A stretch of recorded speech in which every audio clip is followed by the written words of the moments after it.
Everything is divine. ஏன்னா ஒன்னொன்னுமே பகவானால படைக்கப்பட்டது. அப்ப அவனுடைய படைப்பு வந்து எத்தனை ஒரு அற்புதம், அழகு எல்லாமே நம்ம வந்து ரசிக்கிறோம். இந்த பீக்ஸ் எல்லாம் நம்ம வந்து முக்திநாத் போகும்போது ஏர்லைன்ஸ் வந்து ஒரு ட்ரிப் ஒன்று அரேஞ்ச் பண்றா. அதாவது ஏரியல் வியூ ஆஃப் பீக்ஸ் பார்க்கறதுக்கு நேபாளில் அரேஞ்ச் பண்ணியிருந்தா. அது ரெகுலராக நடக்கிறது. அப்போ பார்த்தது தான் இதெல்லாம்.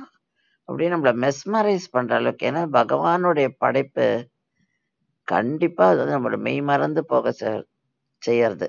நம்ம ஜியாகிரபி இந்த பனி படர்ந்த மலைகள்லாம் ஜியாகிரபி புக்கில் தான் படிச்சிருக்கோம். நானே ஜியாகிரபி டீச்சரா சொல்லி தரும்போது மேப்பை வச்சுன்னு சொல்லி தரோம். அதாவது சிலதெல்லாம் நம்மளால இமேஜினே பண்ண முடியாது, விஷுவலைஸ் பண்றது கஷ்டம். அப்பேற்பட்ட ஒரு அந்த ஒரு ரேர் லேண்ட் ஃபார்ம்ஸ், அந்த ஸ்னோ கேப்ட் மவுண்டன்ஸ், அந்த மூவிங் கிளேஷியர்ஸ், இதெல்லாம் வந்து நேர்ல பார்க்கும்போது அப்படியே ஒரு பிரமிப்பா இருந்தது. இங்க ஒன்னொன்னும் ஒரு ஒரு பீக்குக்கும் ஒரு ஒரு பேரு. அப்போ ஒன்னொன்னுமே ஏதோ பகவான் ரூபத்திலேயே இருக்கிற மாதிரியே இருந்தது.